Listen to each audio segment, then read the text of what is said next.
What's going on, folks? I'm going to show you how you be changing out your back windshield wipers on a Jeep Compass. It's probably about the same for about the 2017 to the 2025. First thing you want to do is come to your windshield wiper. You want to squeeze in this piece right here and just pop that up like that. It'll come up like that. Next, you want to pick up your windshield wiper. You want to take your wiper itself and just kind of twist it backward just like that. Once you take that part out, this whole piece will come off like this.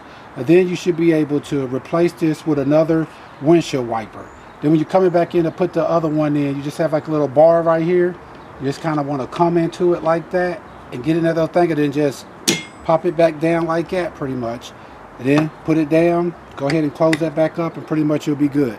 Alright folks, once again, this is how you be changing out your back windshield wipers on a Jeep Compass from about the 2017 to the 2025. Please check out our other helpful videos. Please like, subscribe, and share. Thanks.